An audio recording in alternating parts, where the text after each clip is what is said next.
किसी को लाइक करना, किसी से प्यार करना या फिर किसी के साथ रिलेशनशिप में होना, ये हमेशा हार्ड होता है। क्या सामने वाला पर्सन भी आपसे प्यार करता है या सिर्फ एक टाइम पास है? ये सारी इनसिक्योरिटीज आपके मन में आती रहती है। इसी एक थीम को लेकर आज की हमारी movie he is just not that into you ये 2009 की एक हॉलीवुड रोमांटिक मूवी आती है। इसमें बहुत अलग अलग अमेजिंग से पर्सपेक्टिव दिखाए गए हैं, तो अंत तक इस वीडियो को जरूर देखिएगा। अगर आपको वीडियो अच्छा लगता है तो प्लीज लाइक और कमेंट जरूर कर दीजिए। अब बिना किसी देरी के एक्सप्लेनेशन स्टार्ट करते हैं। मूवी स्टार्ट होती है और हमें हमारी मेन कैरेक्टर जीजी एक स्टोरी बता रही है। वो जब छोटी थी तो उसे एक लड़का बहुत पसंद आया था। उस लड़के ने उसे अप्रोच किया। उसे लगा था कि शायद ये लड़का उससे अच्छी तरीके से बात करेगा, पर उस लड़के ने उसे स्लैप कर दिया। ये बात जब उसने अपनी मदर से कही, उसकी मदर ने कहा कि शायद वो तुम्हें लाइक करता है, इसी वजह से तुम्हारे साथ अच्छी तरीके से पेश नहीं आ रहा। जीजी हमसे कहते कि लड़कियों को इसी तरीके की बातें हमेशा बताई जाती है, इसी वजह से सारे प्रॉब्लम्स होते हैं। और इसके बाद जीजी बड़ी हो चुकी है। आज वो कॉनर के साथ डेट पर आई थी। इन्होंने अलग अलग चीजों के बारे में बात की और एक नॉर्मल सिन का डेट किया। जाते हुए कॉर्नर से गाल पर किस करके जाता है। इस डेट के बाद जीजी बहुत एक्साइटेड थी। वो अपने फ्रेंड को कॉल लगाती है और कहती कि शायद कॉर्नर अभी उसे वॉइस मेल भेज रहा होगा। हमारी डेट बहुत ही अमेजिंग थी, पर पैरेलल में हम कॉर्नर को देखते हैं तो कॉर्नर अपनी एक्स गर्लफ्रेंड जिसका नाम था एना, उसके लिए मैसेज छोड़ रहा था। एना अब कॉर्नर में थोड़ी सी भी इंटरेस्टेड नहीं थी। आज रात उसके कोई भी प्लान्स नहीं थे, फिर भी वो कॉर्नर से नहीं मिलना चाहती। सुपर मार्केट की लाइन में एना बेन से मिली। बेन कहता है कि तुम आगे चली जाओ, मैं कुछ डिसाइड कर रहा हूँ। आगे काउंटर पर जाने पर एना एक गिफ्ट वाउचर जीत जाती है, क्योंकि वो 50,000 कस्टमर थी। वो इस बात के लिए बहुत ही एक्साइटेड होगी, क्योंकि पूरी लाइफ में उसने कभी भी गिफ्ट हैम्पर जीता नहीं था। उसे लगता है कि ये सब कुछ बेन की वजह से हुआ। एक्साइटमेंट में उसे गले लगा लेती है। पैरेलल में कॉर्नर अब भी एना का वेट कर रहा था। कॉर्नर का फ्रेंड एलेक्स उसे बताने की कोशिश करता है कि एना अब उसमें इंटरेस्टेड नहीं है, पर इस बात को कॉर्नर नहीं मानता। कॉर्नर ने कहा कि मैं उसे मैसेज करूंगा। एना और बेन बात करने लग गए और बात करते करते अपनी लाइफ के बारे में बहुत ही डीप बातें वो करने लग जाते हैं। एक दूसरे के साथ उन्हें अपना कनेक्शन महसूस होता है। एना एक सिंगर थी। बेन ने कहा कि मेरे बहुत सारे कनेक्शंस हैं, मैं तुम्हें एक ब्रेक दिलवा सकता हूँ। उसे अपना नंबर देने लग गया तो वो रियलाइज करता है कि वो मैरिड है और वो ये सब नहीं कर सकता। वो फिर उसे बाय कर वहां से चला जाता है। बेन का एक फ्रेंड है जिसका नाम है नील। हम फिर उसकी स्टोरी फॉलो करते हैं। नील घर पर आया तो अपने गर्लफ्रेंड के साथ वो 7 साल से रह रहा था। पेट की सिस्टर की शादी हो रही है। इतने सालों से वो नील के साथ रिलेशनशिप में है, तो वो भी उससे शादी करना चाहती है, पर नील के कुछ अलग ही रूल्स है। उसे नहीं लगता कि सोसाइटी की वजह से उसे मैरिज करना चाहिए। नील उसे समझाता है कि मैं तुमसे प्यार करता हूँ, तुम्हारे लिए कमिटेड हूँ, हमें शादी करने की कोई भी जरूरत नहीं है, हम दोनों जैसे हैं वैसे बहुत खुश है। नेक्स्ट सीन में हम देखते हैं कि जीजी को कॉर्नर के साथ डेट पर गए हुए 11 दिन हो गए, पर फिर भी कॉर्नर ने उसे कॉल नहीं किया। इस वजह से जीजी बहुत ही अपसेट थी। उसे बार बार कॉल करने की कोशिश कर रही थी, पर कॉर्नर से कोई भी रिप्लाई नहीं आ रहा था। उसके फ्रेंड उसे काउंसिल करते कि कभी कभी ऐसा होता है, शायद कॉर्नर जरा बिजी होगा। जीजी ने कहा कि मुझे पता है कि कॉर्नर किस बार में जाता है, मैं वहां पर जाकर उसे ढूंढने की कोशिश कर सकती हूँ। जनिन को उसका इस तरीके से बिहेव करना अच्छा नहीं लगता, पर जीजी किसी की भी सुनने वालों में से नहीं थी। वो और भी बहुत ज्यादा कॉर्नर के कॉल का वेट करती है। अगले दिन इसी के बारे में ऑफिस में बात कर रहे थे। बेन भी उन्हीं के ऑफिस में काम करती है। उसने कहा कि जब मैं और नील हम दोनों डेट पर गए थे तो नील ने मुझे कॉल नहीं किया था, तो मैंने खुद उसे कॉल कर दिया। वो समझती है कि हमें खुद स्टैंड लेना चाहिए। जीजी कॉर्नर को कॉल करती है और बहुत ही अजीबोगरीब बातें बोल देती है, क्योंकि एक्साइटेड थी। इसके बाद हमें कॉर्नर का फ्रेंड एलेक्स फिर से दिखाया जाता है, जिसका बार था। कल रात एलेक्स अपने बारटेंडर केली के साथ था, पर अब वो उसमें थोड़ा सा भी इंटरेस्टेड नहीं है। जीजी भी कॉर्नर को ढूंढते हुए उसी बार में आती है। बारटेंडिंग करते हुए एलेक्स और जीजी बात करने लग गए। जीजी ने कहा कि मैं कॉर्नर का वेट कर रही हूँ। कॉर्नर एलेक्स का फ्रेंड ही है, तो एलेक्स कहता है कि मुझे नहीं पता था कि वो आज यहाँ आने वाला है। अगर तुम्हारे साथ उसकी डेट है तो मैं उसको कॉल करता हूँ। जीजी ने कहा कि ऐसा कुछ भी नहीं है, उसका सिर्फ पेन मेरे पास रह गया था। ये डेंटिस्ट का पेन था, पर एलेक्स समझ जाता है कि पेन कॉर्नर भुला नहीं है, क्योंकि एलेक्स के फादर ही कॉर्नर के डेंटिस्ट है। एलेक्स फिर ऑनेस्टली जीजी से बात करता है। उसने कहा कि अगर कॉर्नर तुम्हें इंटरेस्टेड होता तो खुद तुम्हें कॉल करता। इतने दिन उसने तुम्हें कॉल नहीं किया, इसका मतलब है वो तुम्हें इंटरेस्टेड नहीं है। हम लड़के बहुत ही सिंपल होते हैं, हमें कोई लड़की चाहिए तो हम खुद बहुत सारे एफर्ट्स लेते हैं। जीजू को स्टोरीज में बिलीव करना बहुत अच्छा लगता था, जैसे कोई 2 लड़का लड़की डेट पर गए और उसके बाद उन दोनों में बहुत बड़े प्रॉब्लम्स आए, पर फिर भी वो एक दूसरे को लाइक करते थे। पर एलेक्स कहता है कि ऐसा कभी भी नहीं होता। अगर सचमुच में ऐसा हुआ तो सिर्फ वो एक एक्सेप्शन होता है और तुम एक्सेप्शन नहीं हो। जीजी को एलेक्स की ऑनेस्टी पसंद आती है और इस बात को सीरियसली लेती है। अगले दिन ऑफिस में आकर उसने सारी बात अपने फ्रेंड्स को बता दी। उसने कहा कि अगर आदमी एक्चुअल में इंटरेस्टेड है तो एफर्ट्स लगाएगा। बेथ को बात सुनकर बहुत ही बुरा लगता है, क्योंकि 7 साल बाद भी अगर नील उससे शादी नहीं करना चाहता तो उसके बाद भी वो कभी भी नहीं करेगा। जीजी और जेनिन उसे समझाने की कोशिश करते पर उसे बहुत बुरा लगा था। नेक्स्ट सीन में एना और उसकी फ्रेंड मैरी बात कर रहे थे। एना ने कहा कि मैं एक बहुत ही अमेजिंग से आदमी से मिली पर उसकी शादी हो गई थी। मैरी ने कहा कि कभी कभी ऐसा होता है, लोगों को शादी के बाद रियलाइज होता है कि किसी और से प्यार करते थे। ऐसी एक स्टोरी उसे वो बता रही थी। ये स्टोरी सुनने के बाद एना को बहुत ही अच्छा लगा और वो डायरेक्टली बेन को कॉल करती है। उसने कहा कि हम दोनों मिल सकते, बात कर सकते, पर बेन उसे स्ट्रिक्टली मना कर देता है। रिजेक्शन मिलने के बाद रात में वो कॉर्नर के पास आके, क्योंकि हमेशा से उसका पीछे ही पड़ा है, उससे मसाज देता है, अच्छा फील कराता है और यही सब एना उसे चाहती थी। अपना काम निकल जाने के बाद आज रात उसके साथ नहीं रुकती। कॉर्नर फिर से उसके साथ रिलेशनशिप में आना चाहता है, इंटीमेट होना चाहता है, पर एना इस बात के लिए उसे थोड़ा सा भी भाव नहीं देती। रात में बेथ घर पर आई तो नील घर का ख्याल रख रहा था। बेथ ने कहा कि तुम्हें घर में इतनी सारी अच्छी चीजें नहीं करनी चाहिए। हम इतने सालों से रिलेशनशिप में हैं, फिर भी तुम मुझे प्रपोज नहीं कर रहे। शादी करना है उसके लिए बहुत ही इम्पोर्टेंट था। अगर उसे शादी नहीं कर सकती तो इस रिलेशनशिप में नहीं रहना चाहती। नील ने कभी भी शादी में बिलीव नहीं किया, तो इस वजह से अभी वो कुछ भी नहीं बोलता। बेथ गुस्से में घर छोड़कर चली जाती है। अब कुछ दिन बीत चुके थे। बेन अन्ना को कॉल करता है और कहता है कि मैंने तुम्हें प्रॉमिस किया था कि तुम्हारे करियर में तुम्हें हेल्प करूंगा। मैं तुम्हारे साथ रिलेशनशिप में नहीं रह सकता, पर मैं तुम्हें हेल्प कर ही सकता हूँ। वो उससे फिर से मिलना चाहता था। फोन रखने के बाद उसकी वाइफ जेनिन उसके पास आ जाती है। उन्होंने अभी अभी अपने लिए एक नया घर बाय किया था। जेनिन घर को देखकर वहां पर उनके बच्चे होंगे या अपने सपने सजा रही थी। इन्होंने अब तक डिसाइड नहीं किया कि कब ये बच्चे होने देने वाले हैं। बेन अब भी इस कमिटमेंट को लेकर डर रहा था। एक रात जीजी फिर से डेट के लिए आई हुई थी और लड़का कहता है कि डेट बहुत ही अच्छी थी, मैं तुम्हें कॉल करूंगा वरना तुम मुझे कर देना। जीजी उसे जाकर कन्फ्रंट करते हैं, मुझे ठीक ठीक पता कि मैं तुम्हें कॉल करूंगी या तुम मुझे कॉल करोगे। वो ठीक से कुछ भी बता नहीं रहा था।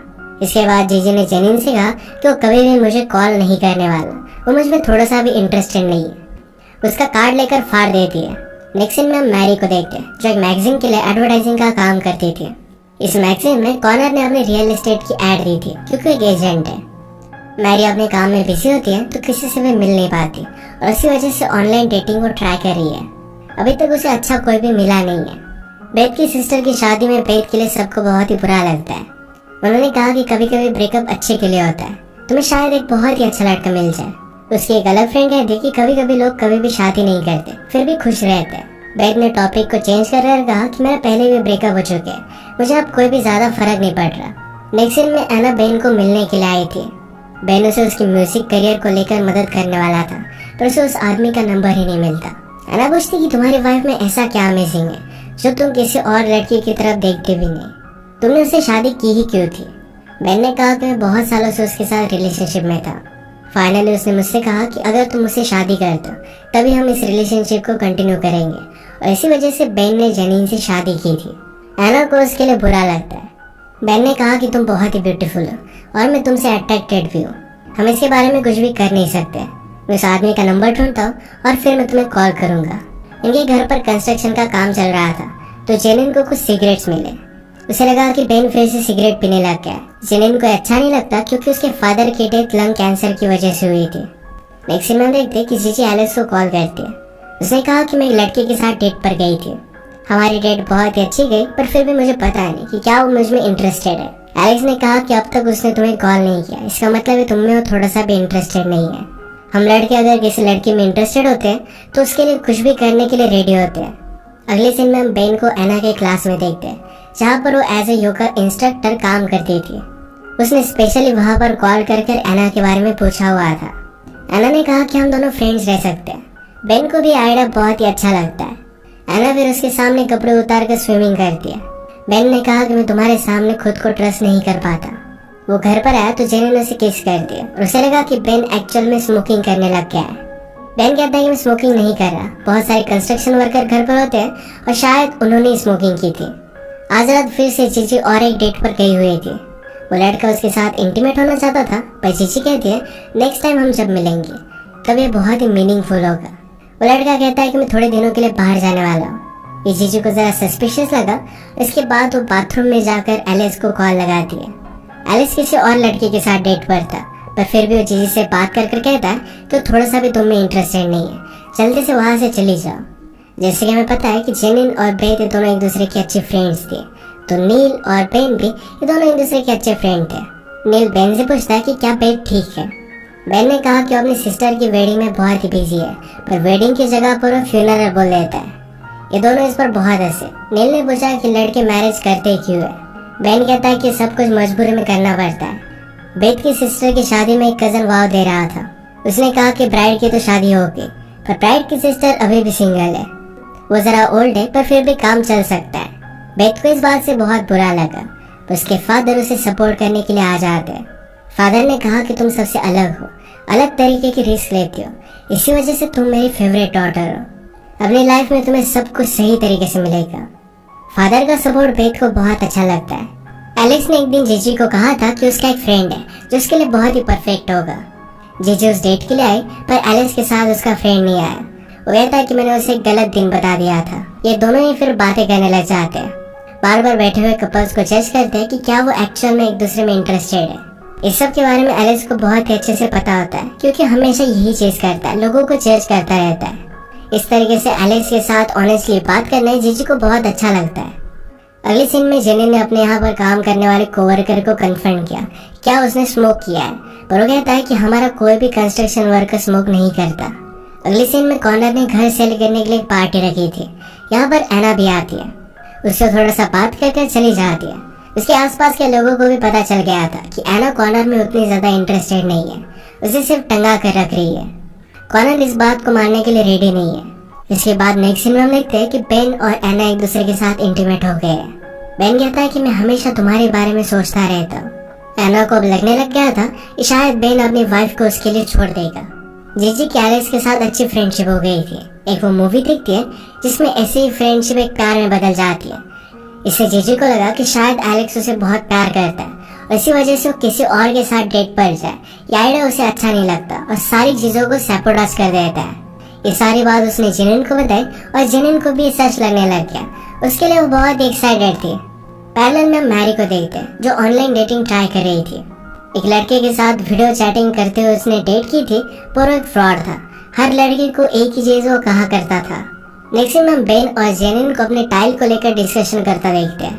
बेन कहता है कि फेक और रियल टाइल सेम ही लग रही है, हम फेक ले लेते हैं जिससे हमारे बहुत सारे पैसे बच जाएंगे। जेनिन बेन पर गुस्सा थी क्योंकि उसे सच बता नहीं रहा था कि एक्चुअल में स्मोक करता है, तो जेनिन ने कहा कि फेक फेक होता है, ये चीजें नहीं चलेंगी। बेन को भी बहुत बुरा लगा। उसने उसे कह डाला कि मेरा किसी और के साथ अफेयर चल रहा है, तुम चाहो तो आज रात में घर से निकल जाऊंगा। जेनिन पूछती कि क्या तुम हमारे मैरिज के लिए कोई भी एफर्ट्स नहीं करना चाहते। वो फिर भी उसे और एक चांस देने के लिए रेडी थी। बेन को ये बात अच्छी लगती है। अपनी सिस्टर की मैरिज में बेथ किसी और आदमी से मिले, पर उसे अच्छा नहीं लगता। एक रात एलेक्स ने जीजी को अपनी पार्टी में बुलाया।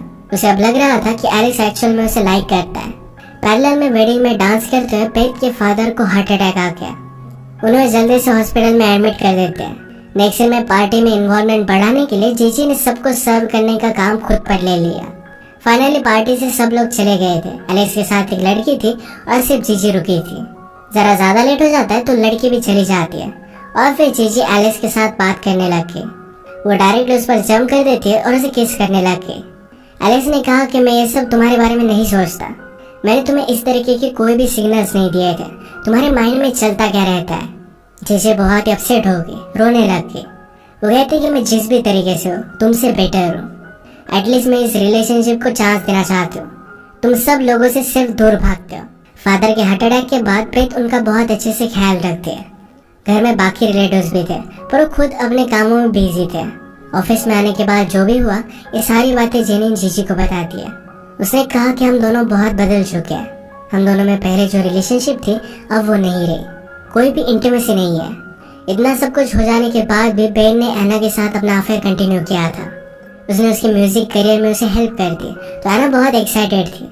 ऑफिस में दोनों इंटीमेट होने लग गए। तभी डोर पर नॉक आती है और जेनिन ने आज बेन को सरप्राइज करने की कोशिश की थी। बेन डरकर एना को क्लोजेट में छुपा देता है। जेनिन उसके पास आ गई और कहती कि हमारे मैरिज में हमें फिर से कुछ स्पार्क लाना चाहिए। वो यहीं पर उसके साथ इंटीमेट होना चाहती थी। बेन उसे मना करने की कोशिश करता है, पर इस मैरिज को सेव करने के लिए उसके साथ इंटीमेट हो जाता है। जेनिन के ऑफिस से जाने के बाद एना बेन पर बहुत ही ज्यादा गुस्सा होगी। कहती कि तुम एक घटिया आदमी हो, मैं कभी भी तुमसे नहीं मिलना चाहती। नेक्स्ट टाइम हम देखते हैं कि एलेक्स का आज थोड़ा सा भी मन नहीं लग रहा था।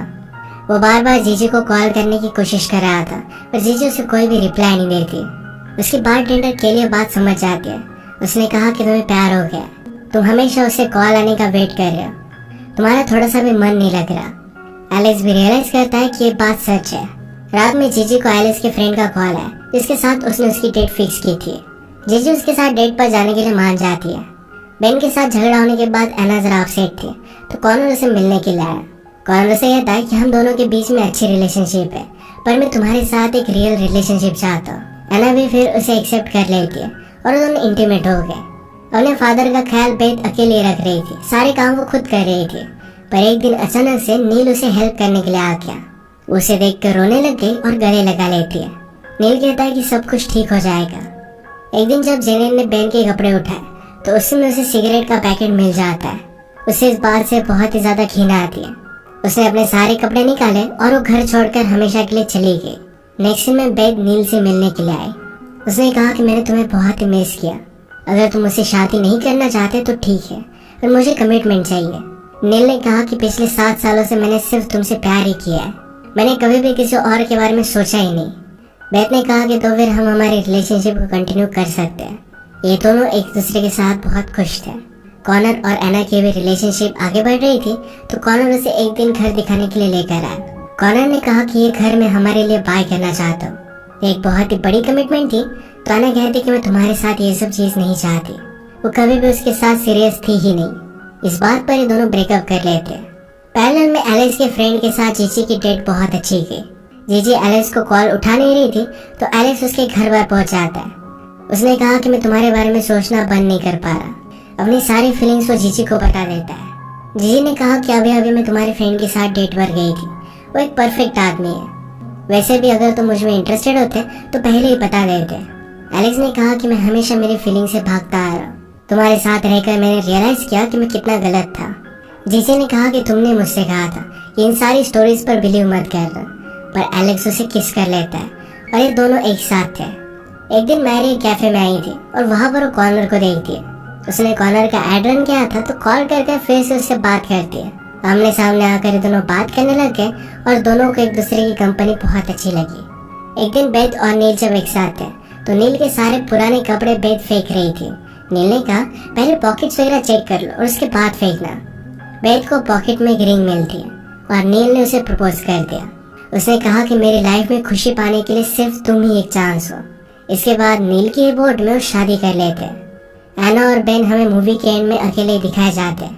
पैरेलल में जेनिन भी अकेली थी, पर अपनी आइडेंटिटी फिर से ढूंढ रही थी। कभी कभी खुद से प्यार करना ये भी बहुत ही इम्पोर्टेंट होता है, और ये जेनिन का केस था।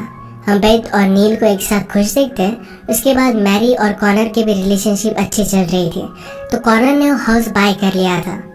जीजी और एलेक्स भी एक साथ बहुत खुश थे। इसी के साथ ही मूवी एंड हो जाती है। अगर आपका एक्सप्लेनेशन अच्छा लगा तो प्लीज इसे लाइक और कमेंट जरूर कर दीजिएगा। बहुत सारी मूवीज लेकर आते रहता हूँ, तो प्लीज चैनल को सब्सक्राइब कर दीजिए और बेल नोटिफिकेशन आइकन दबाना मत भूलिएगा। हम फिर से मिलेंगे और एक नई मूवी के साथ। तब तक के लिए थैंक यू और आप अपने आप का ख्याल रखिए।